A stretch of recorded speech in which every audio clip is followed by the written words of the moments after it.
The billionaire thought he controlled everything until the maid saved his daughter locked in the basement, and the final shock destroyed him. Subscribe to the channel and comment where you are watching from.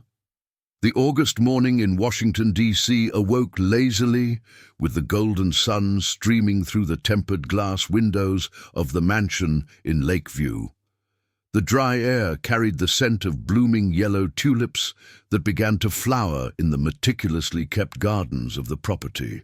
It was one of those days that promised scorching heat by noon, but still retained the freshness of the early morning. In the travertine marble corridors of the three-story house, Maria Johnson adjusted her floral apron over her white uniform as she walked through the gourmet kitchen, her rubber slippers making a dry sound against the granite floor. At 52 years old, she bore the marks of a life of hard work on her face, but her brown eyes still sparkled with the determination that brought her from Springfield, Massachusetts, to the federal capital. Her calloused hands, accustomed to the handle of a hoe and the charcoal of a wood stove, now handled imported appliances that cost more than her house in the countryside. "Wow, what a big house this is," she murmured to herself, as she did every morning for the past 3 months since she started working at the residence. "My boys wouldn't believe it if they saw this place." The memory of her 3 children left behind in Springfield tightened her chest like a closed fist. Jake, 16, smart like the father he never knew. Emily, 14, dreamy and stubborn. And the youngest, Tommy, only 8, who cried every night asking when his mother would return. The money she earned working for the wealthy employers was sent religiously, every month, ensuring her children attended the best private school in town and did not go without. The sound of footsteps upstairs interrupted her thoughts. Mrs. Smith, the employer, was already awake. Or rather, the future employer, Maria corrected herself. The 35-year-old woman, tall, blonde, and always impeccably dressed, was engaged to the owner of the house, a quiet and melancholic man who had lost his wife just a year ago. Maria began preparing breakfast, slicing tropical fruits into perfect pieces and warming the fresh croissants that the driver picked up every morning from the best bakery in Washington, D.C. It was then that a scream pierced through the house like a sharp blade. "Mommy! Mommy! Help!" The high-pitched, desperate voice of a child echoed through the corridors, making Maria drop everything and run toward the sound. Her heart raced, memories of her own children flooding her mind. It was the voice of little Lily, only 5 years old, the boss's daughter with the late wife. "My God, what is happening?" Maria ran through the corridors, her slippers slapping frantically against the floor. The scream came from the service area at the end of the corridor leading to the employees' quarters. When she arrived, she found the storage room door locked from the outside. On the other side, the girl's desperate sobs tore through the morning silence. "Lily, sweetheart, it's Maria. Stay calm. I'm going to get you out of there," she shouted, desperately searching for the key. "What are you doing in there, my daughter?" "Maria, I'm scared. It's really dark." The child's voice was choked with tears. "Aunt Helena said I was very disobedient and that I have to stay here until I learn to be a good girl." Maria's blood boiled in her veins. She had known Helena Smith for only 3 months since she started working in the house, but she had already noticed the cold way the woman treated her stepdaughter. Always with a false smile on her lips when the father was around, but with hard looks and cutting words when they were alone. "Calm down, my princess. Maria is going to get you out of there now." Maria rummaged through all the nearby cabinets, looking for a spare key. "Where is your dad, Lily?" "He left early.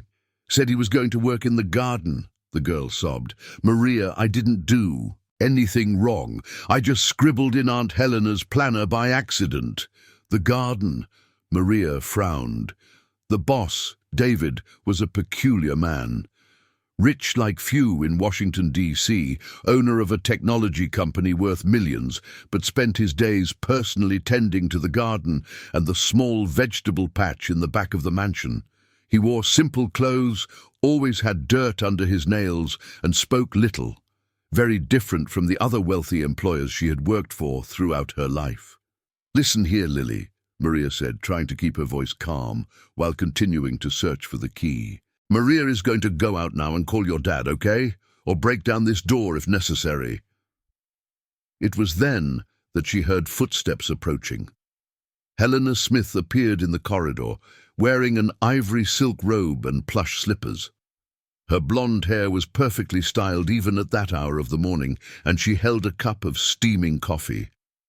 "Maria, what is this commotion?" she asked in a soft voice, but Maria noticed the dangerous glint in her blue eyes. "Mrs. Smith, the girl is locked inside. Where is the key to this storage room?" Maria could not disguise the irritation in her voice.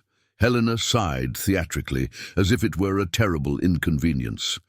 "Oh, yes, Lily was making too much noise, and I decided she needed some time to think about what she did. Children need discipline, Maria. You must understand that, having children. Discipline is one thing, locking a child in the dark is another." Maria extended her hand.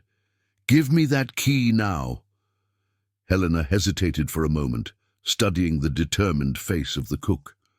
There was something calculating in her eyes, as if she were weighing the pros and cons of an important decision.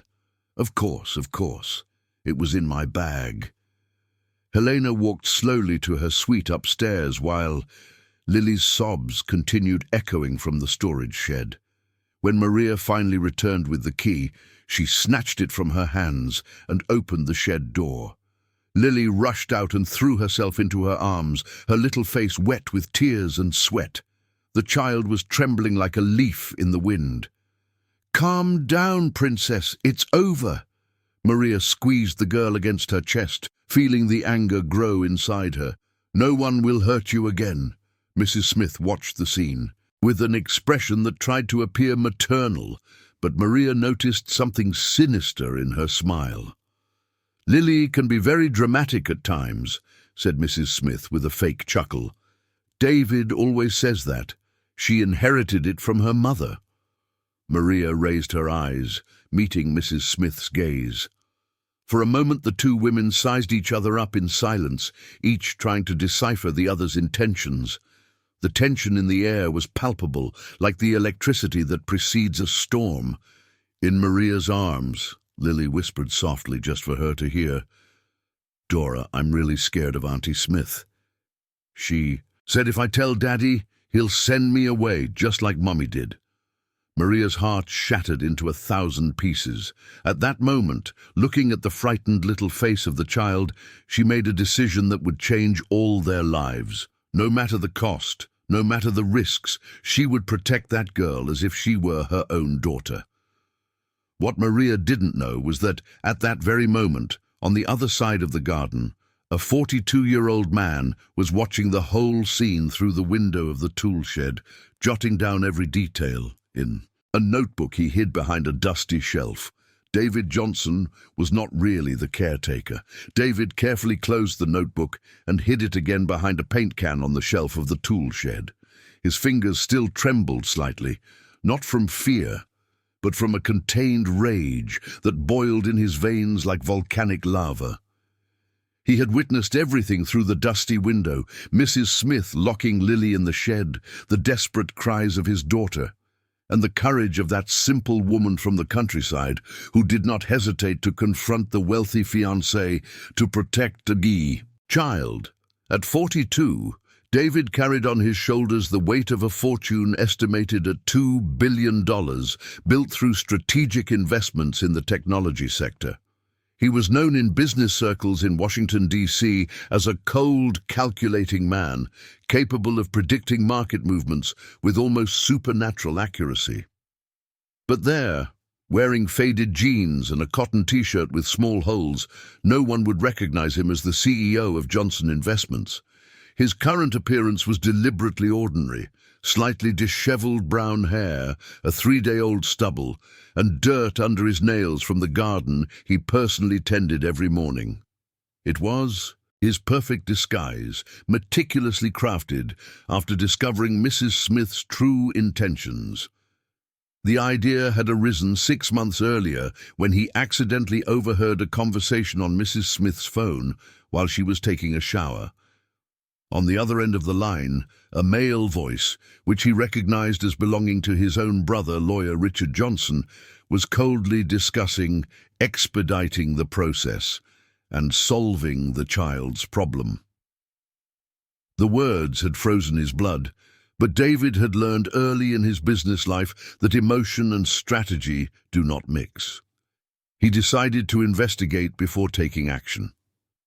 Pretending to go on a business trip to San Francisco, David had hired the best private investigator in Washington, D.C., and uncovered a conspiracy that made him nauseous.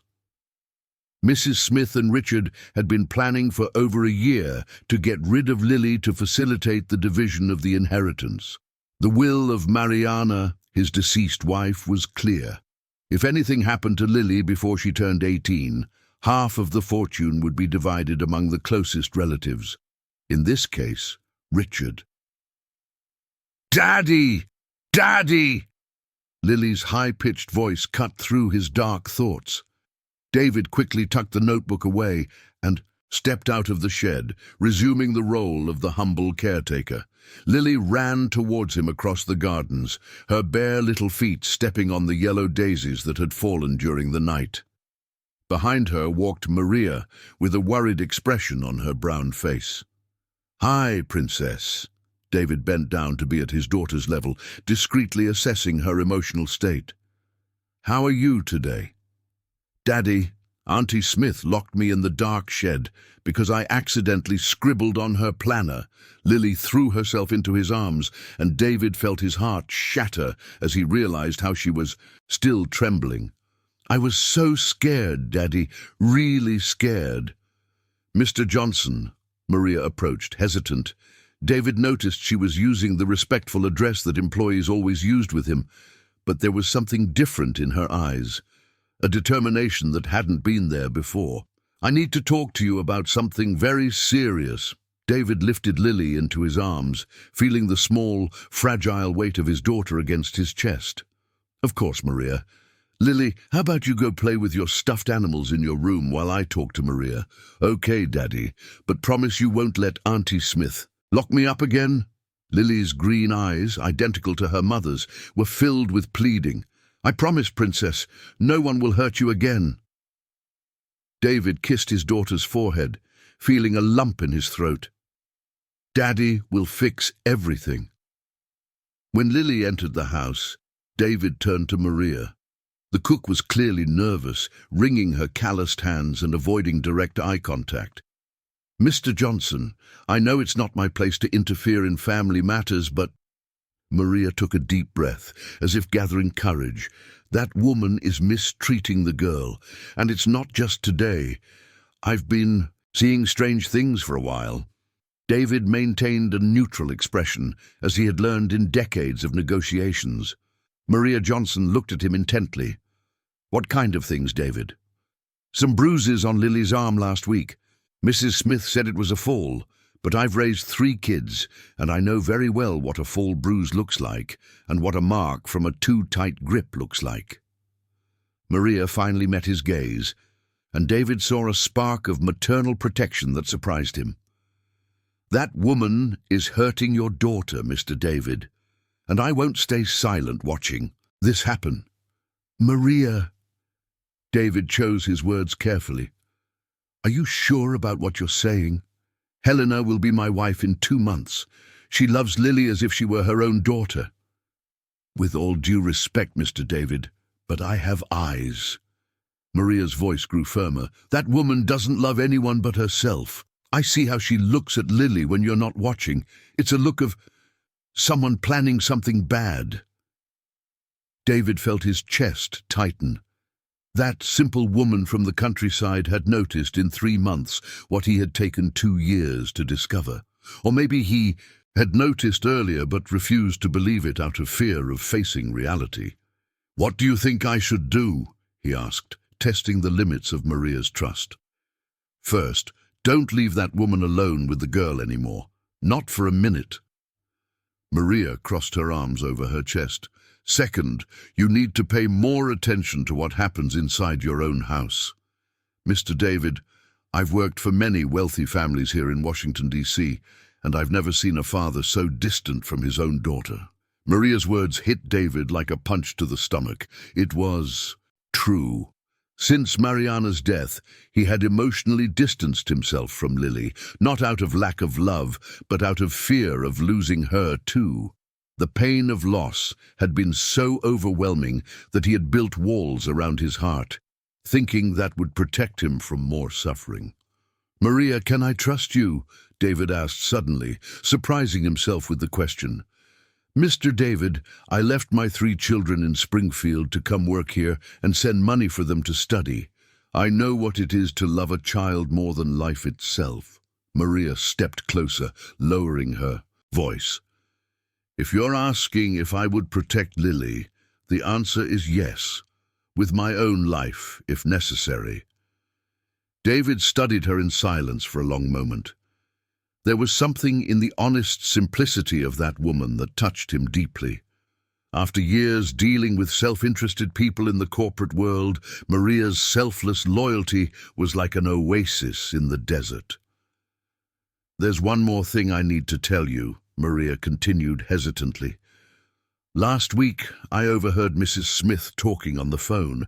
She was saying something about resolving this situation soon, and that the child is getting in the way of the plans."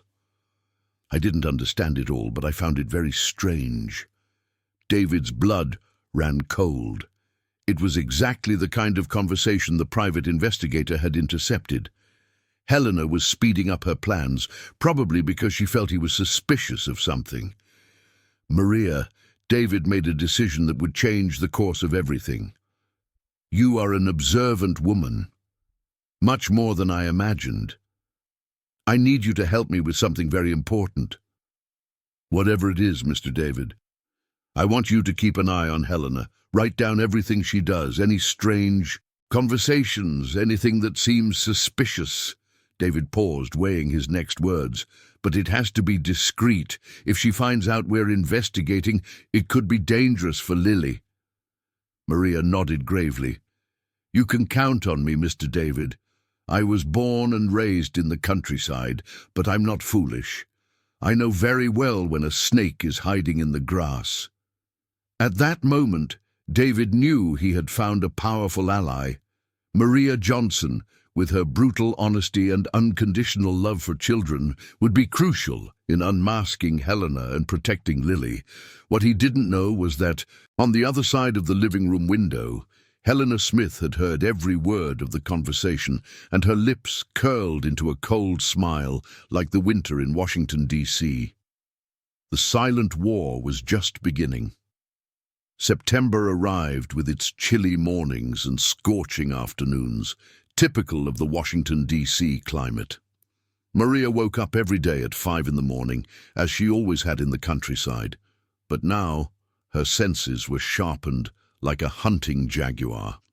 Every movement of Helena Smith was observed, every suspicious phone call mentally catalogued, every cold glance directed at little Lily was recorded in the memory of that woman who had raised 3 children practically alone. That Thursday morning, while preparing breakfast, Maria noticed that Helena was particularly agitated. The socialite paced back and forth in the living room, speaking on the phone with someone in a low, nervous voice. Maria sharpened her ears, pretending to be focused on cutting fruits for the fresh juice. "No, Richard, I can't wait another 2 months," Helena whispered, but the acoustics of the house allowed the sounds to carry through the marble corridors. "David is getting suspicious. Yesterday he asked me some strange questions about Lily." Maria felt the blood freeze in her veins. Richard. She recognized that name. He was the boss's brother, an important lawyer who occasionally came to the house for family dinners. a tall, elegant man with grey hair and a calculating gaze who always greeted her with that false courtesy, typical of the wealthy who regard their employees as mere decorations. "Yes, I know it needs to seem natural," Helena continued, now walking toward the balcony. "But you don't understand. That cook is meddling where she shouldn't. She's filling David's head with ideas." Maria swallowed hard. "They were talking about her. Listen, Richard, if you don't, to expedite the legal process, I will have to take more drastic measures." Mrs. Smith's voice dropped dangerously low. "A domestic accident would be much simpler than all this paperwork." Maria's heart raced like a wild horse. Domestic accident. The words echoed in her mind like a scream of terror. She needed to warn David immediately, but how to do that without raising suspicions? At that moment, Lily rushed down the stairs, wearing a pink unicorn-printed pajama. Her brown hair was tousled from sleep, and she carried a brown teddy bear that had belonged to her mother as a child. "Good morning, Maria." Lily dashed into the kitchen and threw herself into Maria's arms. "I dreamed we went to the city park and ate popcorn." "Good morning, Princess." Maria hugged the girl tightly, feeling a wave of maternal protection sweep over her chest. "What a lovely dream. Maybe one day we will go." Mrs. Smith appeared in the kitchen just then, having already ended the call. Her expression was too serene, with that perfectly rehearsed fake smile that Maria had learned to recognize as a sign of danger. "Lily, dear, you shouldn't be running around the house in your pajamas." Mrs. Smith approached with feline steps. "A well-mannered young lady takes a shower and gets dressed before coming down for breakfast." "But I always come down in my pajamas, Auntie Smith." Lily shrank imperceptibly in Maria's arms. "Mom let me." Mrs. Smith's smile faltered for a fraction of a second, revealing a flash of pure irritation. "Well, your mother is no longer here to give you those inappropriate permissions, is she? Now I am the one taking care of you." Maria felt Lily tremble in her arms and decided to intervene. "Mrs. Smith, the girl has always had breakfast in her pajamas since I arrived here. I see no problem with that. A child is a child." "Maria."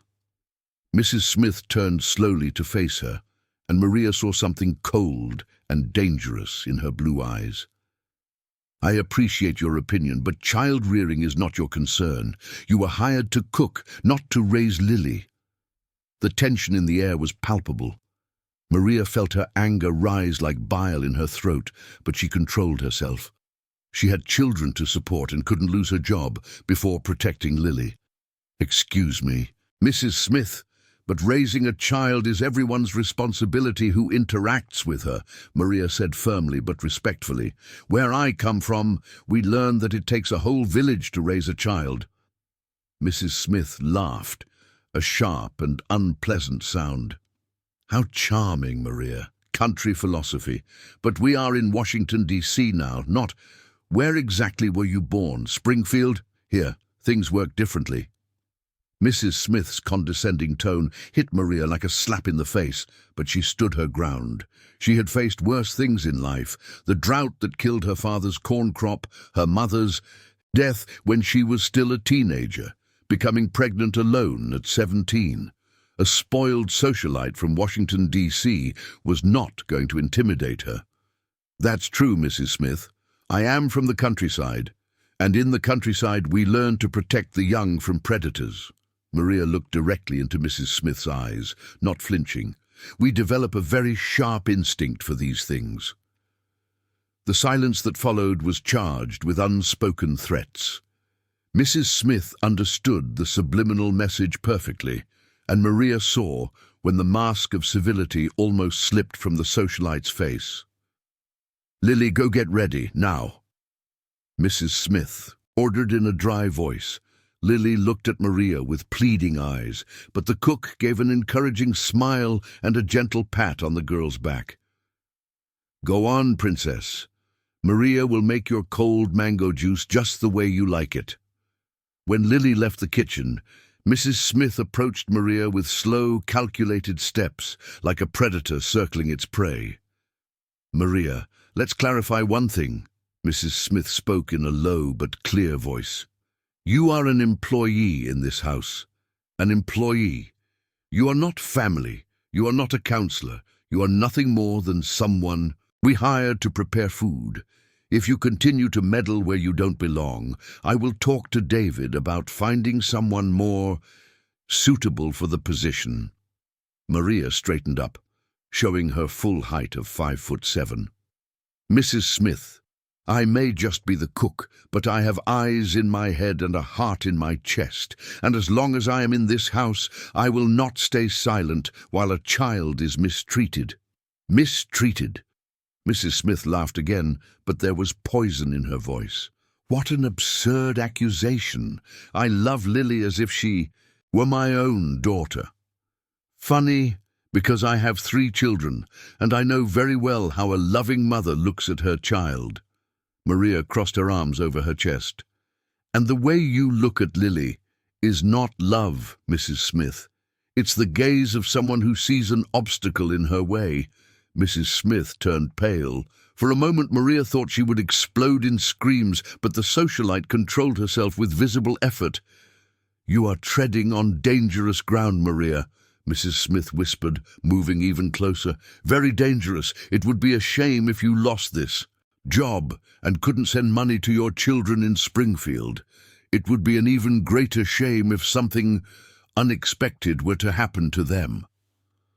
Maria's blood ran cold. The threat was clear and direct. Mrs. Smith had investigated her life, knew about her children, and was using that as a weapon. Are you threatening me, Mrs. Smith? Maria asked, her voice trembling not with fear, but with contained anger. Me? Never. Mrs. Smith smiled coldly. Just commenting on how life can be unpredictable at times. Accidents happen, don't they? Especially in small towns where medical resources are limited. At that moment, Maria understood who she was dealing with. Mrs. Smith was not just a self-serving socialite. She was a psychopath, capable of anything to get what she wanted. Maria Johnson had faced sandstorms, venomous snakes, and violent men. A socialite from Washington, D.C., no matter how dangerous she was, would not break her spirit. Mrs. Smith, Maria said firmly, looking directly into the woman's eyes, you can threaten my children, you can fire me, you can do whatever you want with me, but as long as I am breathing, I will not let anything bad happen to Lily. I promise this on the soul of my mother who has passed. Mrs. Smith studied Maria's determined face for a long moment, clearly reassessing her opponent. She had underestimated the strength of this simple woman from the countryside. We shall see, Maria, Mrs. Smith finally said, stepping away. We shall see who is stronger. When Mrs. Smith left the kitchen, Maria leaned against the sink, her legs trembling with adrenaline and fear. But it was not fear for herself. It was terror for the safety of her children and Lily. She needed to talk to David urgently. The situation was escalating dangerously, and she feared that Mrs. Smith was ready to take extreme measures. Outside the kitchen window, hidden among the yellow daisies, David Johnson had heard the entire conversation. His fist was clenched so tightly that his nails dug into his palm. The silent war had turned into an open battle, and Lily was at the center of the battlefield. David waited until Mrs. Smith went upstairs before entering the kitchen through the back door. Maria was sitting on a stool, her hands trembling slightly as she tried to peel oranges for Lily's juice. When she saw him, she quickly stood up, trying to hide her emotional turmoil. "Mr. Johnson, you arrived early today," she said, her voice still a bit shaky. "Would you like me to make some coffee?" "Maria, I heard the conversation." David closed the door behind him and checked if they were really alone. "I heard everything Mrs. Smith said about your children." Maria's face paled. "Mr. Johnson, I didn't want you to know. I don't want trouble. I just want to protect Lily and—" "Sit down." David pulled another stool and positioned himself in front of her. "I need to tell you something very important. Something that could change everything. Maria looked at him with curiosity, mixed with fear.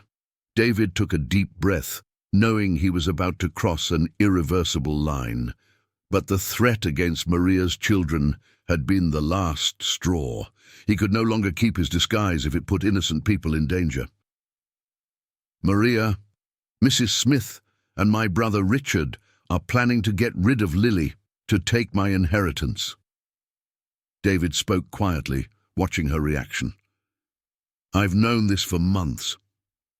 What do you mean you know? Maria furrowed her brow. And how would a caretaker know about inheritance matters? David hesitated for a moment, then made the final decision. Because I am not a caretaker, Maria. I am David Johnson, the true owner of this house. The silence that followed was deafening. Maria stared at him as if he had spoken in a foreign language, slowly processing the words she had just heard. You are the boss, she asked, her voice coming out as a whisper. Lily's father? I am. And I have been pretending to be the caretaker to investigate Mrs. Smith and gather evidence against her. David leaned forward, keeping his voice low. Maria, my wife Sarah died in a car accident a year ago. Since then, Mrs. Smith appeared in my life as if she were a gift from heaven. Caring, attentive, too perfect to be true. Maria shook her head slowly, still trying to process the revelation. That's why you knew so many things about the girl. The way the late Mrs. Johnson liked to make rice pudding. The songs she sang. Exactly. And that's why I saw how Mrs. Smith treated Lily when she thought no one was watching. David ran a hand through his disheveled hair. But I needed concrete proof before taking action. In the business world, Maria, unfounded accusations can turn against the accuser. My God, Maria brought her hands to her face. So she really wants to harm Lily. And your children. She really can. No, not while I am alive. David stood up and began to pace the kitchen, his brain working at high speed. Maria, Mrs. Smith is more dangerous than we imagined. The conversation you overheard today confirms that she is accelerating her plans. Maria stood up as well, her expression gradually changing from shock to determination. Mr. Johnson, boss, how are we going to protect Lily and my boys in Springfield? First, you will continue to call me David when we are alone. Second, I have already arranged protection for your children. I have discreet security watching over them since last night. David stopped and looked directly at her. Maria, I need you to help me. You are the only person in this house I can trust completely. You can count on me, boss. But explain something to me. Maria crossed her arms. Why didn't you call the police if you have proof? Because my brother Richard is one of the most influential lawyers in Washington, D.C. He has contacts in the police, in the judiciary, everywhere. If I act hastily without irrefutable evidence, he could turn the situation against me. David moved closer to the window, checking if Mrs. Smith was nearby. They could claim that I have psychological issues after my wife's death, that I am paranoid, that I shouldn't have custody of Lily. And then they get the girl and the money, Maria completed, understanding the complexity of the situation. What a dirty trick. Exactly. That's why I need to gather solid evidence, recordings, documents, anything, that definitively proves their intentions. David turned back to her. And here's where you come in, Maria. Mrs. Smith trusts you as a housekeeper. She has no idea you're on my side. At that moment, Lily appeared in the kitchen doorway, already dressed in a yellow floral dress and white ballet flats. Her hair was styled in 2 braids, and she carried a doll that Maria had sewn for her the previous month. Dora, where's my mango juice? The girl asked, running to hug Maria's legs. I'm making it right now, Princess. Maria picked Lily up, kissing her little face. And look who came to visit us in the kitchen. Lily looked at David and smiled shyly. "Hi, Mr. David. Auntie Smith said you were going to arrange the flowers today." David felt his heart tighten. His own daughter treated him like a stranger because he had kept emotional distance for months, pretending to be just the caretaker. How many lost conversations, how many denied hugs, how many precious moments wasted in the name of strategy. "Hi, Lily. The flowers are beautiful today, just like you." David crouched down to her level. "How about you help me water the daisies after lunch?" Lily's eyes lit up. "Can I really? Auntie Smith always says I'll get dirty and look ugly." Maria and David exchanged a meaningful glance. Another piece of evidence of the psychological damage Mrs. Smith was causing the child. "Of course you can. Playing in the dirt is good for kids." David extended his hand to Lily. "And you never look ugly, Lily. You're the prettiest girl I know." Lily blushed and hid her face in Maria's neck, but she was clearly happy with the compliment. It had been a long time since someone other than Maria had spoken to her affectionately. "Dora, Mr. David is very kind," Lily whispered in the cook's ear, but loud enough for David to hear. "He's different from the other adults who come here." "He is, Princess. He's a special person." Maria looked at David with a sad smile. "A person who cares a lot about you." At that moment, footsteps echoed in the hallway. Mrs. Smith was coming down the stairs, and her voice reached the kitchen. "Lily, where are you, dear? We have to go to the pediatrician today." David frowned. "What pediatrician? Lily doesn't have an appointment today." Maria and David exchanged glances, alarm bells immediately ringing in their minds. Mrs. Smith was improvising something, and it couldn't be good. "Listen, Lily," David said quickly. "Do you want to go to the doctor today?" "I don't want to, Mr. David. I'm fine. Auntie Smith said I have a headache, but I don't." Lily clung tighter to Maria. "I wanted to stay here playing with you and Dora." Mrs. Smith appeared in the kitchen doorway at that moment, already dressed in an elegant business suit and holding a designer handbag. "Lily, let's go. Dr. Thompson is waiting for us." Mrs. Smith didn't even look at David or Maria. "It's an important appointment." "What appointment is that, Mrs. Smith?" David asked, maintaining the respectful tone of the caretaker, but with a thread of authority that almost slipped. Mrs. Smith glared at him coldly. "Routine checkup. What concerns you, David?" The pause before saying his name was loaded with suspicion. David realized that Mrs. Smith was starting to suspect something. "I'm just worried about the girl, Mrs. Smith. She seems fine to me." "Your opinion wasn't requested." Mrs. Smith extended her hand to Lily. "Come on, Lily." Lily looked pleadingly at Maria, who felt her heart break in her chest. But she couldn't refuse without raising even more suspicion. "Go with Auntie Smith, Princess. Dora will be here when you get back." Maria kissed the girl's forehead, whispering softly, "You're a brave girl. Remember that." David watched Mrs. Smith take Lily away, every fibre of his being screaming to stop that departure. But he knew he needed to keep the disguise a little longer. When they heard the car leaving the garage, Maria turned to David with tears in her eyes. "Boss, I have a really bad feeling." "An improvised appointment," Lily saying. "She's not sick. This isn't right." David was already pulling his phone out of his pocket. "Dr. Thompson has been Lily's pediatrician for years. I'm calling the office." 2 minutes later, David hung up the phone with a grim face. "There's no appointment scheduled. Dr. Thompson has been on vacation in Miami for a week." "Oh my God!" Maria covered her mouth with her hands. "Then where did she take Lily?"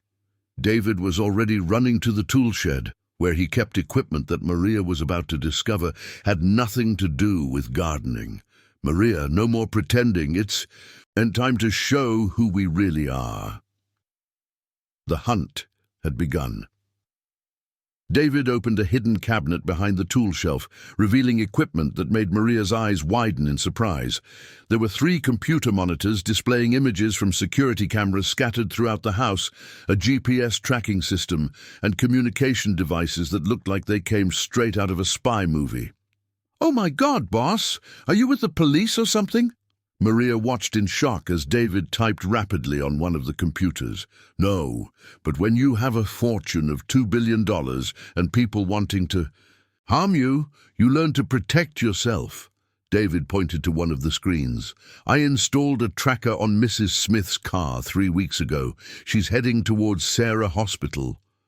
Hospital? Maria felt her stomach drop. "Boss, you're not going to do anything to Lily at the hospital, are you?" David was pale, but his voice maintained the cold calm of years of experience in business.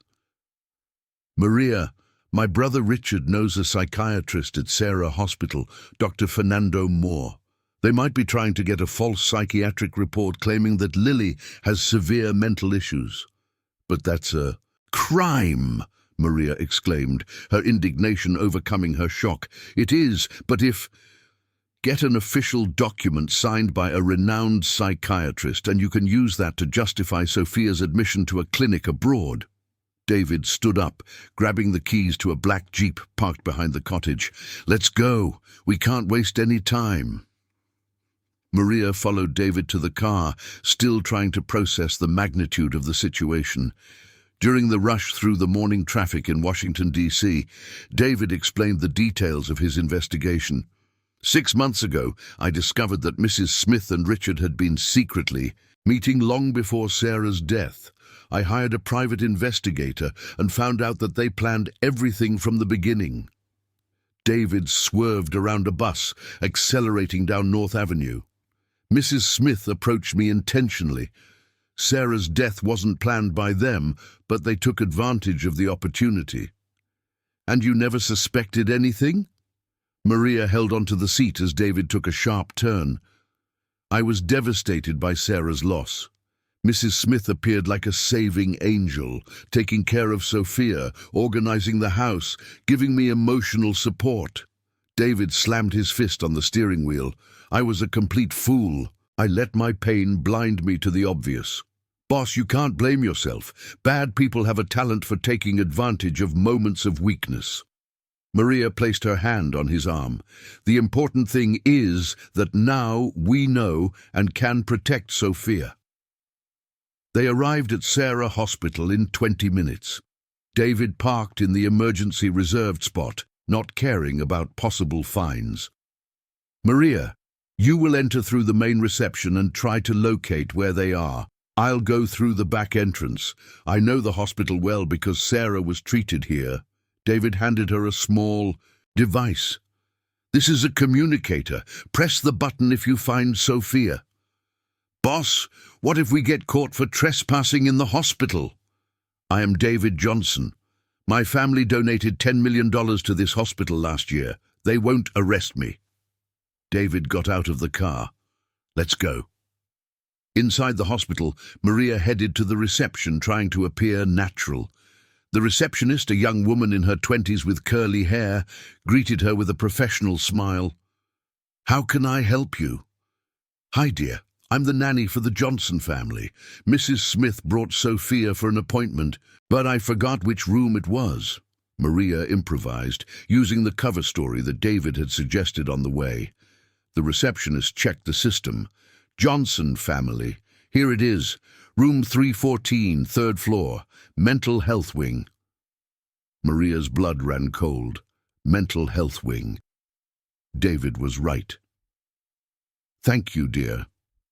Maria headed to the elevator, discreetly pressing the communicator.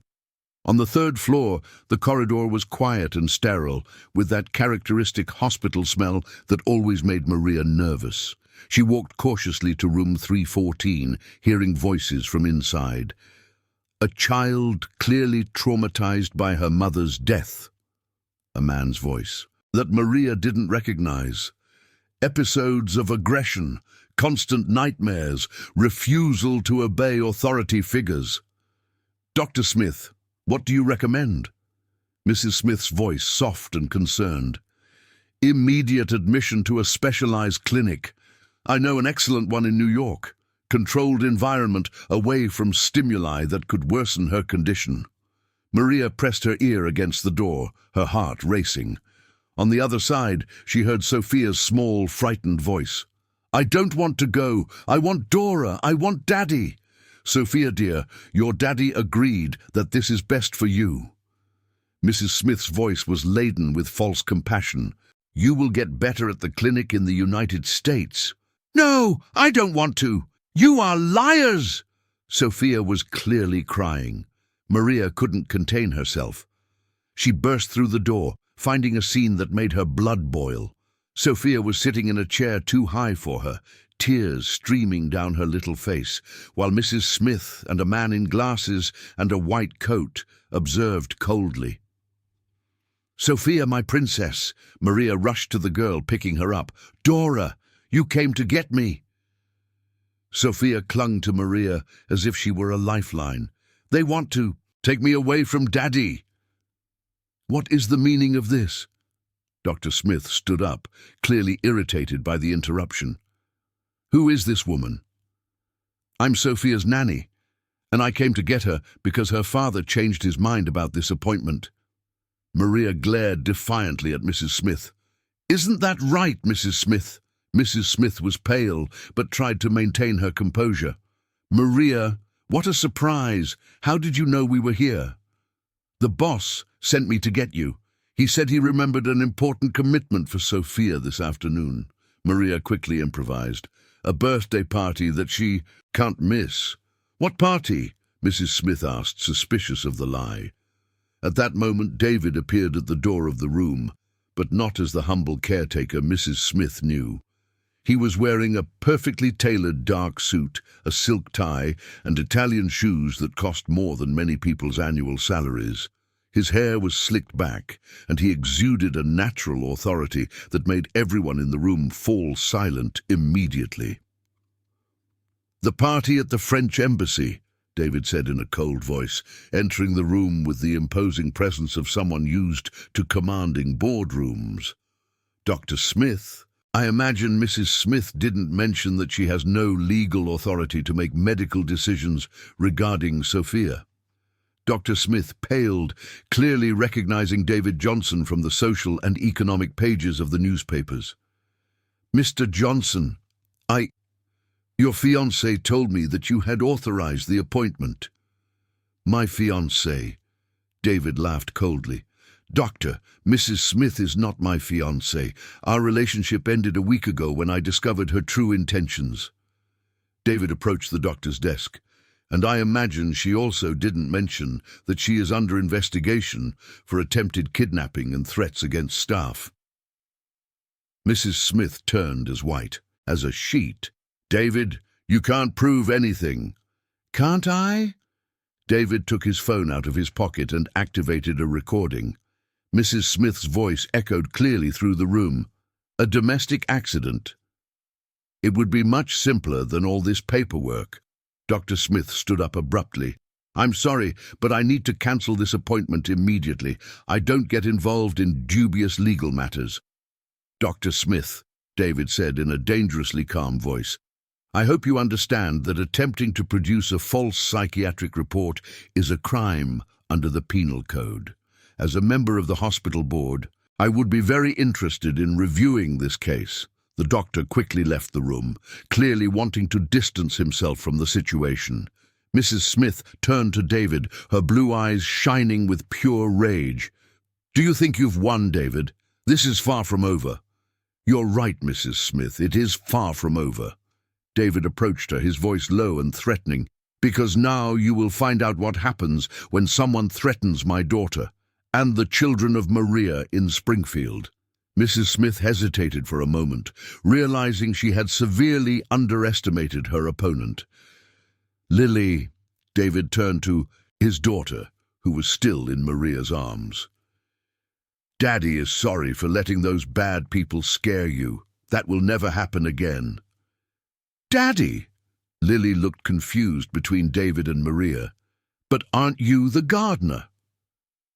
David smiled for the first time in months, a genuine smile full of love. "No, princess, I am your daddy, and now we're going home, where you will be safe forever." Maria watched the scene with tears in her eyes, finally understanding the extent of the sacrifice David had made by hiding from his own daughter to protect her.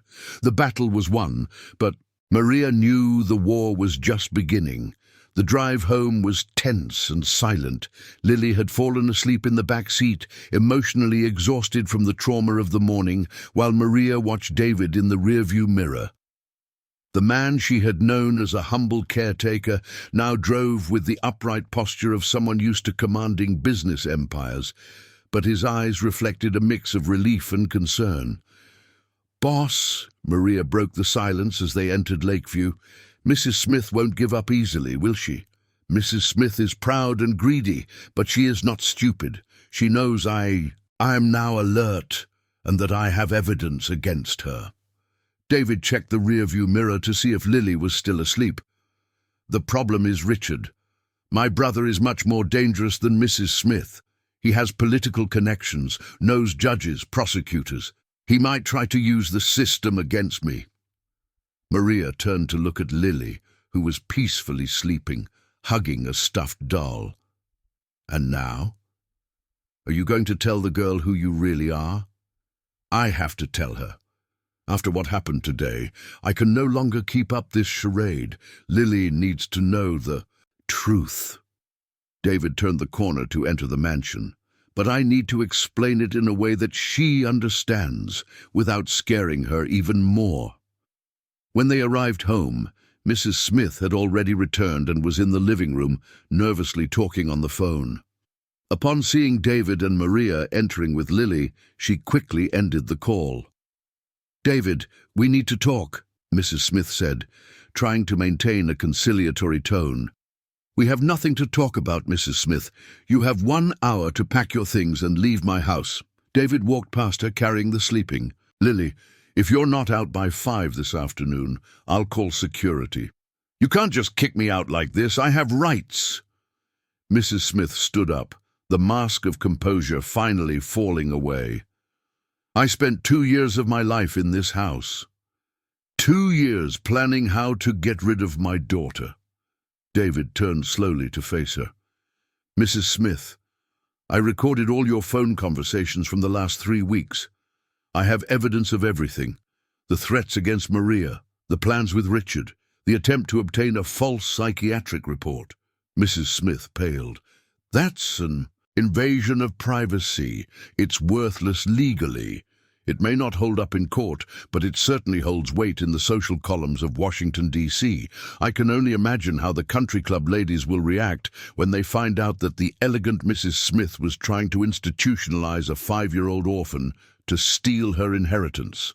The threat hit Mrs. Smith like a slap. Her social reputation was everything to her. Without status, she couldn't get close to other wealthy men. "David, we can resolve this like civilized people." Mrs. Smith changed her strategy, adopting a more pleading tone. "It was all a misunderstanding. I truly love Lily. I just wanted what was best for her. What was best for her was to send her to a boarding school in the United States." Maria couldn't hold back. "You're a lying snake, Mrs. Smith. You shut up! The maid has no say in this conversation," Mrs. Smith shouted, completely losing her composure. "Maria is not a maid. She is Lily's new legal guardian and manager of this property," David announced calmly. "And as such, she has full authority to demand your immediate removal." Mrs. Smith was left speechless. "You gave custody of your daughter to a cook from the countryside?" "I gave custody to someone who genuinely loves Lily and who risked her own safety to protect her." David headed for the stairs. "Something you have never done." As David went upstairs to put Lily to bed, Mrs. Smith approached Maria with eyes blazing with hatred. "Do you think you've won, you tacky woman? Do you think you'll live happily ever after playing the lady?" Mrs. Smith whispered venomously. "I know very powerful people in this city. I can make your life a living hell." Mrs. Smith You can try whatever you want." Maria crossed her arms, showing a confidence that surprised the socialite.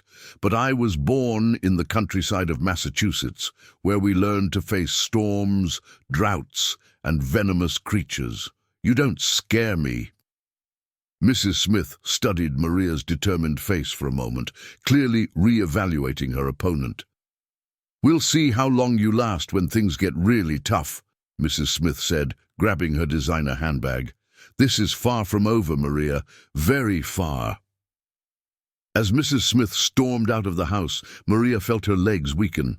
She leaned against the wall, taking deep breaths to control the adrenaline that surged through her. David felt a rush of emotion still coursing through his veins. He descended a few minutes later, finding Maria still shaken in the living room. "Lily is sleeping. We'll talk when she wakes up." David poured himself a glass of water, his hands trembling slightly. "Maria, I'm so sorry you got involved in this. I never imagined it would come to this." "Sir, you don't need to apologize. I chose to protect Lily." Maria straightened up. "But now I need to know one thing. Did you mean it when you said you'd give me in custody of the girl?" David looked at her seriously. "I did. Maria, you have proven to be the only person I can trust completely. Lily loves you like a mother, and you love her like a daughter. Legally, I will arrange all the necessary documents." "And my children? Can I bring them here?" "Of course. This house is too big for just 3 people. Your children will attend the best private schools in Washington, D.C., and they will have everything they need." David smiled. "We're going to form a slightly unconventional family, but a real family nonetheless." Maria felt warm, tears streaming down her face. After years of sacrifice and separation, she could finally have her children close and still protect Lily. "Sir, how do I thank you for something like this?" "By continuing to be who you are, Maria. An upright woman who puts the well-being of the children above any self-interest." David turned to the window, looking out at the garden where he had pretended to be a caretaker for so many months. "But I need to warn you, Mrs. Smith won't give up, and Richard is certainly planning something, as if the universe had heard his words." The house phone rang. David answered, and Maria saw his face gradually pale as he listened to the voice on the other end. "I understand. Thank you for letting me know." David hung up with a grim expression. "What was it, sir?" "It was my lawyer. Richard filed a lawsuit questioning my mental health. He claims I've been suffering from paranoid delusions since Sarah's death, and that I'm unfit to care for Lily." David ran a hand through his hair. "He got a temporary injunction. We have a hearing tomorrow at 2 in the afternoon." Maria felt the world spin around her. "Can they take Lily away from you?" "They can try. Richard is smart. He used my own strategy against me. The fact that I disguised myself as a caretaker could be interpreted as unstable behavior." David started pacing back and forth. "He will argue that a mentally sound father wouldn't hide from his own daughter." "But you had reasons." "I know that. You know that. But a judge who doesn't know the whole story might interpret it differently." David stopped and looked at Maria with determination. "Maria, I need you to prepare yourself. Tomorrow could be the most important day of our lives." At that moment, Lily appeared at the top of the stairs, rubbing her sleepy eyes. "Daddy, why are you two shouting?" she asked in a small voice. David looked at Maria, who nodded encouragingly. It was time to tell the truth to Lily, even if it meant revealing that her world was about to change completely. "Lily, come here, princess. Daddy needs to talk to you about something very important." David extended his arms to his daughter, knowing that the next few hours would define their future. The storm was just beginning. Lily slowly descended the stairs, still sleepy, but sensing the tension in the air. David picked her up and sat down on the living room sofa, with Maria beside him. The golden light of the late afternoon streamed through the large windows, creating a warm atmosphere that contrasted with the gravity of the moment. "Lily, Daddy needs to tell you something very important about who I really am," David began, carefully choosing his words. "Do you remember Mr. Arthur who took care of the garden?" "Yes, he is very nice to me, unlike Aunt Helen." Lily snuggled into her father's lap, still not fully understanding what was happening. "Princess, I am Mr. Arthur. I am your daddy and the gardener at the same time." David took a deep breath. Daddy was disguising himself because he found out that some bad people wanted to hurt you. Lily furrowed her brow, trying to process the information. "Mr. Arthur is my daddy? But you were always working, away from me." David's heart broke upon hearing the confusion in his daughter's voice. "Yes, Princess. Daddy made a very big mistake. I thought that protecting you from a distance would be better, but in reality, I left you alone when you needed me the most." "But why did you hide, Daddy?" Lily touched her father's face with her small hands. "I missed you." Tears began to stream down David's face. Maria placed her hand on his shoulder, offering silent support. "Because Daddy discovered that Aunt Helen and Uncle Richard didn't really care for you, Princess. They wanted to send you away from our home to keep your mother's money." David held his daughter's hands. "So Daddy pretended to be the gardener to find out their plans and protect you. Aunt Helen is really mean," Lily said softly. "She hurt me when you weren't watching and locked me in that dark place today. I know, my little princess, and Daddy is so sorry for letting that happen. So very sorry." David kissed his daughter's forehead. "But now Aunt Helen is gone and will never hurt you again." Lily turned to Maria. "Dora, did you know that the gardener was my daddy?" "No, my dear. I found out today, just like you." Maria stroked Lily's hair. "But you know what? Now that we know the truth, we will always be together. Me, you, and your daddy. And my children too," Maria added, looking at David. "Lily, do you want to meet my boys? They will come live here with us." Lily's eyes lit up for the first time that day. "I'm going to have siblings? For real?" "Yes, Princess. Jake is 16, Emily is 14, and Tommy is 8. Maria smiled. "They will arrive tomorrow from Springfield." David observed the joy on his daughter's face and felt a pang of hope. Perhaps they could overcome all that turbulence and build a true family. But his tranquility was interrupted by the ringing of the phone. David answered, holding Lily in his lap. "David Johnson." "Yes, Dr. Thompson, I'm listening." "What? But that's impossible. I understand. Thank you for letting me know." David hung up with a pale face. Maria immediately noticed his worried expression. "What is it now, boss?" "It was my lawyer. Richard got an emergency court order. He claimed that Lily is in imminent danger living with me." David ran his hand through his hair. "A social worker is coming here tomorrow morning to assess Lily's conditions and decide if she should be temporarily removed from the house." "But that's absurd!" "The girl is doing great here." Maria stood up, indignant. "Daddy, are they going to take me away?" Lily clung to David's neck, her eyes filling with tears. "No, Princess. Daddy won't let anyone take you." David hugged his daughter tightly, but inside he was desperate. Richard had been quicker and smarter than he had imagined. Maria began to pace the room, her mind working quickly. "Boss, what exactly is this social worker going to evaluate?" "The home environment, Lily's emotional stability, my ability to care for her." David sighed. "And mainly my mental state. Richard must have convinced the judge that I'm paranoid. Then let's show this woman how happy Lily is here. Let's show that you are a threat to her, not you." Maria crossed her arms. "Boss, do you still have the recordings of the conversations with Mrs. Smith?" "I have them all, but I don't know if that will be enough." "What if Maria hesitated, then made up her mind. What if we could get Mrs. Smith confessing everything in front of the social worker, without her knowing she's being recorded? David looked at her with interest. How? From my experience, people like Mrs. Smith can't stay quiet when they lose. Her anger is boiling. If we provoke her at the right moment— Maria smiled in a way David had never seen before. Boss, I may be from the countryside, but I know very well how to deal with a venomous snake.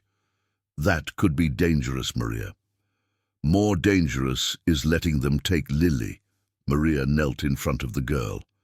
Princess, would you be willing to act a little to help Daddy? Lily nodded with determination. I'll do anything to stay with you, Maria. David looked at the two most important women in his life, one who had given him his daughter and another who was risking everything to protect her. At that moment, he made a decision. All right, let's try Maria's plan. David stood up, carrying Lily. But first, I need to make some calls. If we're going to play Richard's game, we're going to play to win. As David headed to the office, Maria stayed in the living room, planning every detail of the trap she would set for Mrs. Smith. She had grown up in the countryside, where survival depended as much on strength as on cunning. Mrs. Smith was about to discover that she had gravely underestimated a woman who had faced droughts, storms, and violent men. Outside, the sun was setting behind the yellow daisies, painting the sky orange and red. It was the end of a day that had changed everything. But Maria knew that the true test would come with dawn. The final battle was about to begin. Lily snuggled on the couch next to Maria, holding her cloth doll. Maria, are you scared? I am, Princess. But you know something my mother always told me? Maria hugged the girl. Courage is not the absence of fear. Courage is doing what is right even when you're scared. So we're going to be brave tomorrow. Yes, my daughter, we will be the bravest women in all of Washington, D.C. And as night fell over the Lakeview mansion, 3 people prepared for the fight of their lives, knowing that tomorrow would determine whether they would stay together as a family or be separated forever by the tentacles of greed and power. The storm was coming, but they would face it together. The dawn arrived grey and cold in Washington, D.C., with heavy clouds promising rain by late morning. Maria had woken up at 4 o'clock, as she always did when she was nervous, but this time she didn't go to the kitchen to make coffee. Instead, she spent 2 hours reviewing every detail of the plan she had devised with David the night before. At 7 in the morning, a black car parked in front of the mansion. 3 people got out. Jake, a tall and skinny 16-year-old with his mother's intelligent eyes. Emily, a 14-year-old girl with afro braids and a shy smile. And Tommy, 8 years old, who ran towards the house as soon as he saw Maria at the door. "Mom! Mom!" Tommy threw himself into Maria's arms, which lifted him off the ground in a tight hug, feeling her heart overflow with joy and relief. "My boy, how you've grown." Maria kissed her youngest son's little face, noticing he was taller and more mature since she last saw him 3 months ago. Jake approached with the careful step of someone trying to understand the new reality. "Mom, is this house really where you work? It's huge." "It is, my son. And now, it's where you will live too." Maria hugged Jake and Emily together, feeling a peace she hadn't experienced in years. "Come meet Lily." Lily had woken up early too, eager to meet her new siblings. When she saw the 3 kids entering the living room, her eyes lit up in a way David hadn't seen in a long time. "Hi," Lily said shyly, holding her cloth doll against her chest. "I'm Lily." "Hi, Lily, I'm Tommy." The 8-year-old boy approached without ceremony. "Your house is beautiful. Does it have a pool?" Lily laughed, a crystal-clear sound that echoed through the house like music. "It does. and there's a garden with yellow daisies that Dad takes care of. David observed the scene from the living room door, feeling a mix of emotion and apprehension. Seeing Lily interact naturally with other children after months of isolation with Mrs. Smith was an immense relief, but he knew that everything could change in just a few hours. Maria. David approached, lowering his voice. The social worker is supposed to arrive at 10 o'clock. Are you sure Mrs. Smith will fall into the trap? I am, boss. I know the type. Proud people like her can't stand losing without retaliating. Maria watched the children chatting animatedly. I sent her a message, saying my kids arrived and that Lily is calling Emily her big sister. If I know Mrs. Smith, that will make her explode. At 9:30, as predicted by Maria, Mrs. Smith appeared at the mansion's door. She was impeccably dressed in a white business suit, but her eyes shone with barely contained anger. Behind her came Richard Johnson, an elegant 50-year-old man with perfectly styled grey hair and an arrogant expression. "David!" Mrs. Smith shouted as soon as David opened the door. "How dare you replace Lily with these street kids?" "Mrs. Smith, lower your voice. And they are not street kids. They are Maria's children, who are now part of our family." David kept his tone calm, but Maria noticed he had discreetly positioned his phone to record the conversation. "Our family?" Richard laughed sarcastically. "David, you've completely lost your mind. Giving custody of Lily to a housekeeper and even bringing her kids to live in the house? That's enough proof that you are not mentally fit to care for a child." At that moment, the children appeared in the living room. Lily was holding hands with Emily, and Tommy was carrying a toy cart that David had given him just minutes before. "Auntie Helena!" Lily hid behind Emily upon seeing the woman. "Why did you come back?" "Lily, dear, I came to get you. You will be with people who really know how to take care of you." Mrs. Smith approached with that fake smile that Maria knew well. "Away from this riffraff." "Hey!" Jake stepped forward, instinctively protecting Lily and Emily. "Don't talk about my mum like that." "Look at that, David. Your new protégés are already causing trouble." Richard pointed at Jake with disdain. "That kid is going to be a problem, probably a thief like his mother." The insult hit Maria like a slap, but she controlled herself. She needed Mrs. Smith and Richard to keep talking, revealing their true nature. "My mum is not a thief," Tommy shouted, running to stand in front of Maria. "She works hard to take care of us." "Work?" Mrs. Smith laughed cruelly. "What work? Cleaning other people's houses because she didn't have the competence to build a life of her own?" "At least I'm not living off tricking rich men to steal an orphan child's inheritance," Maria said calmly, but with a firmness that made Mrs. Smith take a step back. "How dare you accuse me of what? Of planning to get rid of Lily from day one? Of threatening my children? Of trying to forge a mental health report?" Maria stepped closer to Mrs. Smith, her voice rising. "I heard everything, Mrs. Smith. Every plan, every threat, every lie." "Prove it!" Mrs. Smith shouted, completely losing her composure. "You can't prove anything." "Can't we?" David smiled coldly and activated the house's sound system. Mrs. Smith's voice echoed clearly through the room. A domestic accident would be much simpler than all this paperwork. Mrs. Smith paled, but Richard remained calm. "Recordings obtained without judicial authorization are worthless, David. You should know that." "Maybe they aren't worth anything in court," said a female voice at the living room door, "but they are certainly relevant for a psychosocial evaluation." Everyone turned to see a woman in her 40s, with brown hair in a bun, wearing a discreet business suit and carrying a briefcase. "I am Dr. Thompson, social worker from the Justice Court," she introduced herself, showing her identification. "I arrived a few minutes ago and overheard most of the conversation at the door." Richard tried to regain control of the situation. "Dr. Thompson, as you can see, my brother is clearly disturbed.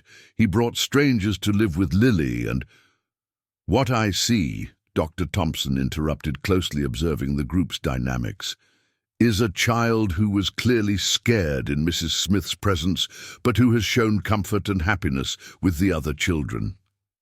Lily timidly approached the social worker. Doctor, Auntie Helena is mean.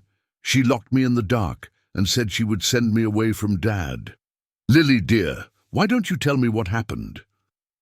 Dr. Thompson knelt to be at the girls' level, completely ignoring Mrs. Smith and Richard's protests. As Lily recounted the mistreatment with the clarity and honesty typical of children, Maria watched Mrs. Smith panic. The socialite tried to interrupt, to make objections, but every word from Lily sounded like a hammer driving the final nail into her coffin. And now I have siblings, Lily concluded, hugging Emily and Tommy. Maria takes care of me better than anyone, and Dad promised he would never hide again. Dr. Thompson stood up, making notes in her briefcase. Mr. Johnson, may I speak with you privately? David nodded, leading the social worker to the office. There, he explained the entire situation, his investigation into Mrs. Smith and Richard, the disguise as a caretaker, the evidence he had collected. Mr. Johnson, your actions were unconventional, Dr. Thompson said after hearing everything, but considering the circumstances and what I witnessed here today, I believe you acted to protect your daughter. And what about my ability to care for her? Sophia is clearly happy, healthy, and well cared for. The presence of the other children seems to have been beneficial for her. Dr. Thompson closed the folder. I will recommend that Sophia remain under your guardianship on the condition that Mrs. Johnson is officially appointed as a co-guardian. When they returned to the room, they found Mrs. Smith and Richard arguing furiously with Mrs. Johnson, while the children watched from a distance, clearly frightened. Enough, Dr. Thompson said authoritatively. Mr. Richard, Mrs. Smith, you are disturbing the children and demonstrating exactly why you should not have contact with Sophia. This is absurd, Richard protested. I am the child's uncle. I have rights. You have the right to leave this house immediately before I call the police, Dr. Thompson replied firmly. And if you attempt to question Mr. Johnson's guardianship again without valid reasons, you will be accused of abusing the judicial system. Mrs. Smith looked around the room, at David, who was staring at her coldly, at Mrs. Johnson, who was looking at her with determination, at Sophia, who was hiding behind her new siblings. She realized she had completely lost. This isn't over, she whispered, grabbing her bag. It is over, Mrs. Smith, David replied calmly. It's done. When Mrs. Smith and Richard left, slamming the door, a relieved silence filled the house. Dr. Thompson said goodbye, promising to send the favorable report to the court that very day. Finally alone, David knelt in the middle of the room, opening his arms. Sophia ran to him, followed by Tommy, then Emily, and finally Jake, all gathering in a collective hug. Mrs. Johnson watched them with tears in her eyes, still not believing they had succeeded. Come here, Dora. David extended an arm to her. You are part of this family too. Mrs. Johnson joined the hug, feeling a completeness she had never experienced before. After years of struggle and sacrifice, she finally had all her children safe and a new daughter to love. The storm had passed, and they had survived together. 2 weeks after the hearing, the Lakeview mansion had completely transformed. What was once a cold and silent house, dominated by the sinister presence of Mrs. Smith, now vibrated with the energy of a true family. The sound of children's laughter echoed through the halls, colorful drawings from Sophia decorated the refrigerator, and sneakers scattered by the entrance betrayed the constant presence of the children. David was in the kitchen on a Saturday morning trying to make pancakes with Tommy's questionable help, when Mrs. Johnson entered carrying grocery bags from the supermarket. She stopped at the door, watching the scene with an amused smile. the richest man in Washington, D.C., wearing a simple t-shirt and a floral apron covered in flour from head to toe. "Mom, David is trying to make pancakes, but it looks more like an omelette," Tommy laughed, showing his sticky hands covered in batter. "Not David, my son. It's Daddy David," Mrs. Johnson gently corrected, starting to put away the groceries. "He asked you to call him that, remember?" David smiled, his heart warming every time he heard the children call him Daddy. It had been Sophia's idea. She wanted everyone to feel equally part of the family. "Mrs. Johnson, I think we're going to need your help here," David admitted, looking at the batter that had spread all over the counter. "Business worth billions, I understand, but pancakes are beyond my skills." "Get out of the way, boss," Mrs. Johnson said affectionately, taking command of the kitchen. "Tommy, go call your siblings and Sophia for breakfast." While Mrs. Johnson saved the pancakes from disaster, David watched her work. In the past 2 weeks, he had witnessed an impressive transformation in that woman. Mrs. Johnson had enrolled in a business course at a local university, something she had always dreamed of doing, but never had the opportunity. She was also learning to use computers and studying English. David had hired private tutors, but the determination was all hers. "Mrs. Johnson, can I ask you something?" "Of course, boss." "Don't you miss Springfield? The life you had there?" David leaned against the counter. "I mean, now you have huge responsibilities here. You're studying, taking care of 4 children. Mrs. Johnson stopped mixing the batter and looked at him seriously. "Boss, I spent my whole life dreaming of an opportunity like this. Not just the money, but the chance to give my children a better future." She pointed to the garden, where Sophia and Emily were playing with dolls, while Jake taught Tommy how to play soccer. "And look at those kids. Sophia was withering away with that witch Mrs. Smith, and now look how happy she is." "And you? Are you happy?"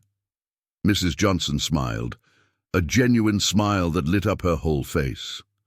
"Boss, I'm realizing dreams I didn't even know I had. Yesterday, the English teacher said I have a knack for languages. Just imagine me, a country girl from the interior, maybe one day speaking English." David laughed, caught up in her enthusiasm. "Mrs. Johnson, you surprise me every day, and please, when we're alone, just call me David. We're family now." At that moment, the phone rang. David answered, and Mrs. Johnson noticed his expression gradually becoming more serious. "I see. Yes, Dr. Mendonça. Are you absolutely sure? All right, thank you for letting me know." David hung up and turned to Mrs. Johnson with an expression she couldn't decipher. "What is it, David? Don't tell me Mrs. Smith found another way to cause trouble." "It's not Mrs. Smith." David sat heavily on the stool. "It was the lawyer. Mrs. Johnson, I have something very important to tell you, something we discovered while investigating Mrs. Smith's past." Mrs. Johnson felt a chill in her stomach. "What kind of thing?" "Mrs. Smith hasn't been acting alone from the beginning. She was hired by Richard." David took a deep breath. "Mrs. Johnson, my brother planned everything over 2 years ago. He investigated Sarah's death and found a flaw in her will. If he could prove that I was mentally unstable, he would not only gain the guard of Lily, but with total control of the company." "My God! You mean that—" "That everything, Mrs. Smith's relationship with me, the mistreatment of Lily, the threats against you and your children, everything was orchestrated by my own brother." David ran his hands through his hair. "Mrs. Smith was just a well-paid employee." Maria leaned against the counter, trying to process the magnitude of the betrayal. "And now, what will happen to them?" "The lawyer said that Richard is being investigated for conspiracy, attempted kidnapping, and fraudulent use of the judicial system. Mrs. Smith, too. They will probably be arrested." David looked out the window, watching the children play. "But the most important thing is that it's over. Lily is safe, You all are safe, and we can finally live in peace." Maria approached and placed her hand on his shoulder. "David, I'm so sorry. It must be terrible to find out that your own brother—" "You know what's strange?" David interrupted her. "I don't feel betrayed. I feel liberated. For years I thought there was something wrong with me, that I couldn't trust people. But in reality, my instinct was right. There were indeed bad people around me." "And now?" David smiled, a genuine smile that Maria rarely saw. "Now I know I can trust. In you, in the children, in the right people." He stood up and looked around the kitchen, the pancakes burning on the stove, flour scattered everywhere, the loving chaos of a family with children.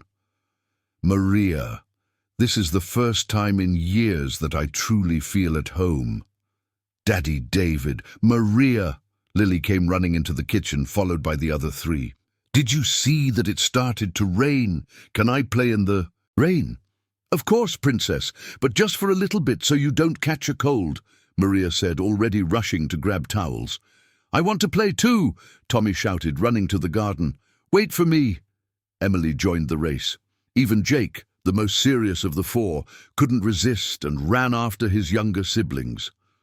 David and Maria watched through the window as the four children danced in the warm rain of Washington, D.C., their laughter echoing through the garden where the yellow daisies began to bloom for spring. "You know what I find most incredible about all this?" David said softly. "What?" "That it took me 42 years to discover what really matters in life." David put his arm around Maria's shoulders in a brotherly and affectionate gesture. "And I needed a brave woman from the heartland of Massachusetts to teach me." "Oh, stop with that nonsense," Maria said, but she was clearly moved. "We taught each other. You showed me that I could dream bigger, and I showed you that a real family has nothing to do with blood." At that moment, Lily came running back, soaked and radiant. "Daddy David, Maria, are you coming to play with us?" David looked at Maria, who nodded with a mischievous smile. "Yes, Princess," David said, taking off his shoes, "but only if Maria comes too." "Me? Play in the rain?" Maria laughed. "I'm a responsible adult who sometimes needs to remember what it's like to be a child," David completed, pulling her by the hand. And so, under the gentle rain of a September morning in Washington, D.C., 5 people who had found each other in the most unlikely circumstances danced together in the garden, celebrating not just the end of a storm, but the beginning of a family that chose each other instead of merely accepting fate. The yellow daisies fell like golden confetti around them, and for the first time in a long time, the future seemed full of infinite possibilities.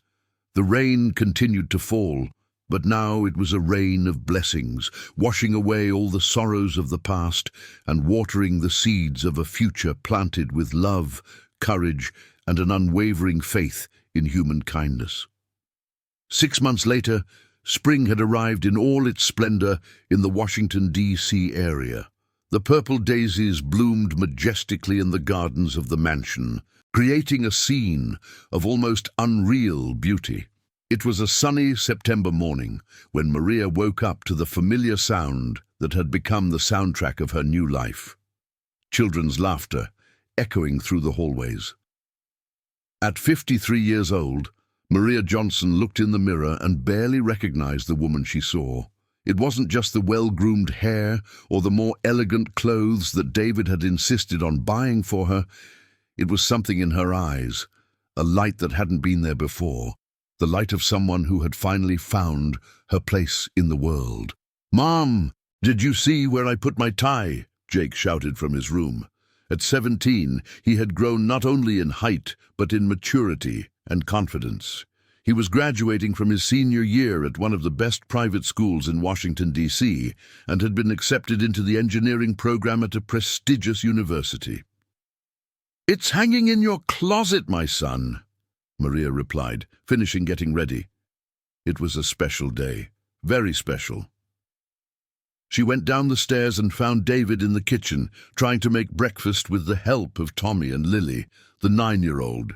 Boy had become inseparable from David, following him everywhere and absorbing knowledge like a sponge.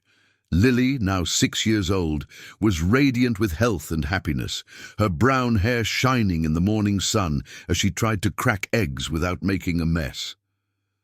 "Daddy David, can I make scrambled eggs by myself today?" Lily asked, focused on the task. "Of course, Princess.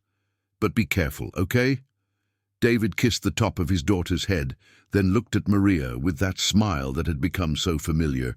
"Good morning, Maria. Did you sleep well?" "I did. And you all aren't you too anxious?" Maria asked, although she herself had butterflies in her stomach. Emily appeared in the kitchen at that moment, a beautiful and intelligent 15-year-old who had inherited her mother's determination. She was wearing a dress. Emily carried a light blue folder. "Mom, did you check if all the papers are here?" she asked, always the most organized in the family. "I checked 3 times, my daughter. Everything is in order." Maria kissed her daughter's forehead. "You're more nervous than I am." "It's just that it's very important," Emily laughed. How many people can say that their mum graduated in business administration at a prestigious university at 53? David stopped what he was doing and turned to Maria, his eyes shining with pride.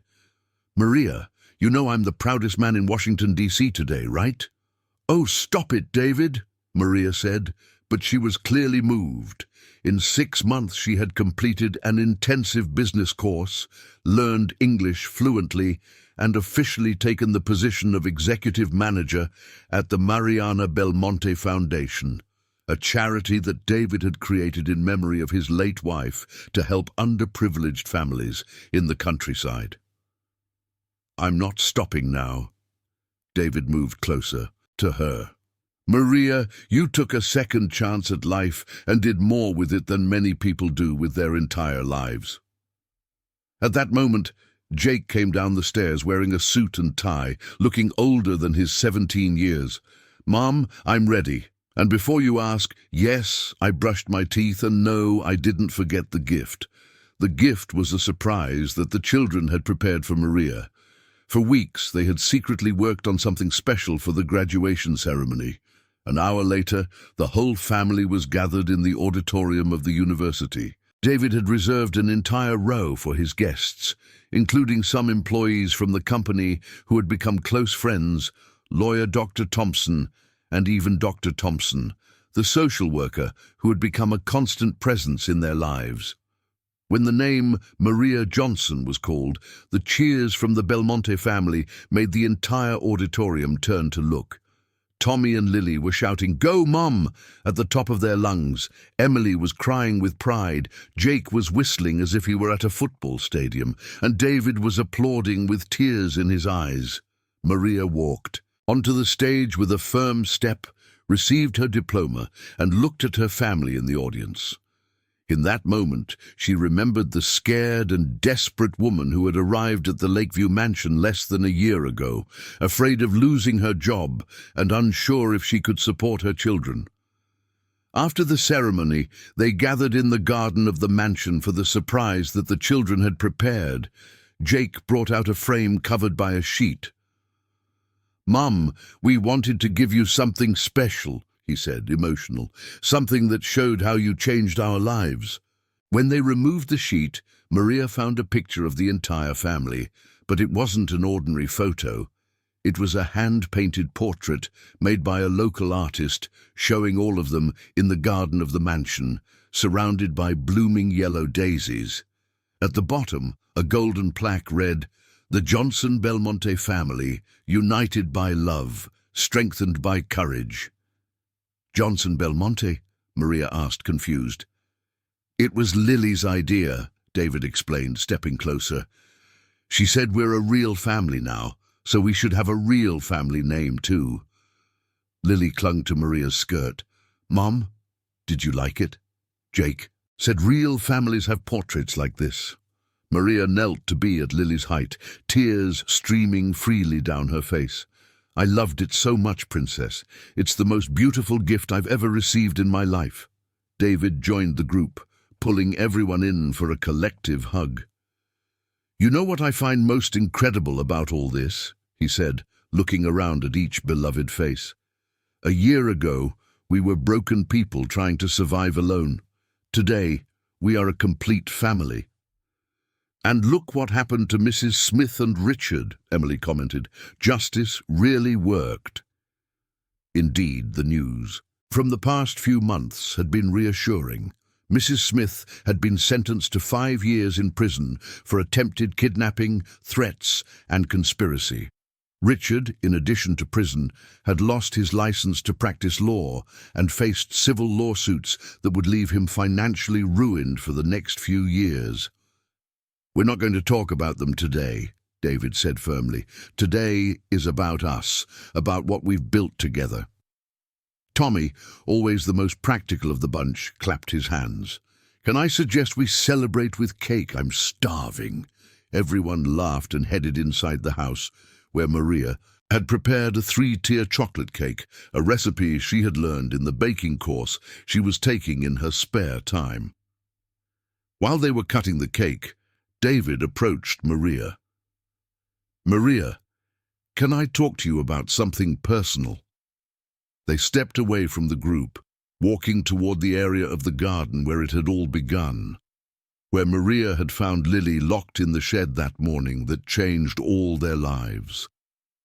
"Maria, I have a proposal for you," David said, his hands nervously fiddling with something in his pocket. "What kind of proposal?" David took a deep breath.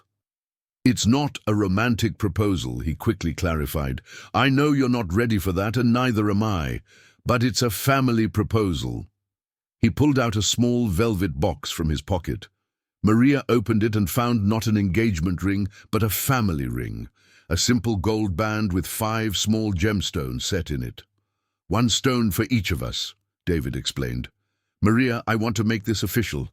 I want you to be my partner in life, not as a wife, but as a co-mom to our children. I want to share everything, responsibilities, decisions, joys, and concerns."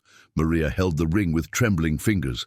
"David, it's a family commitment, a commitment that we will face everything together, that we will raise these children together, that we will be a real family forever." David held her hands. "Maria, you saved You saved us all, Sophia. It wasn't just me. We saved each other." Maria placed the ring on her finger, feeling its comforting weight. "David, I accept to be your partner in life. I accept to raise these children with you. I accept to be part of this crazy and wonderful family." They embraced not as a couple, but as 2 people who had found in each other the family they had always sought. When they returned to the children, Jake immediately noticed the ring on Maria's hand. "Mom, are you and Daddy David engaged?" Emily asked excitedly. "No, my daughter. We became life partners. It's different, but it's even more special," Maria explained. "It means we will be a family forever, no matter what." "Forever, really?" Sophia asked, her green eyes shining with hope. "Forever, really, Princess," David confirmed, picking Sophia up in his arms. "Through storms, droughts, rains, and sunshine, the 5 of us against the world." At that moment, as if the universe wanted to bless their promise, the yellow daisies in the garden released a shower of purple petals that danced in the air like natural confetti. The 5 people who had found each other in the most unlikely circumstances, a billionaire disguised as a caretaker, a brave cook from the heartland of Massachusetts, and 4 children who needed a family, remained embraced under the rain of flowers, knowing they had created something rare and precious. A family chosen by the heart, a family united by love, a family that had proven that sometimes the best things in life come disguised as challenges, and that true treasure is not in the money saved in banks, but in the people we choose to love. And as the sun set behind the yellow daisies, painting the sky pink and gold, the Johnson-Belmonte family knew their story was just beginning. Because when love wins, it doesn't write an ending. It writes a new beginning. If you liked this, please give it a thumbs up, subscribe to the channel, hit the notification and bell, and if you watched until here, comment "I watched until here" and share your thoughts on this story. Oh, and don't forget to watch the next video that appears on the final screen. It's going to be very exciting.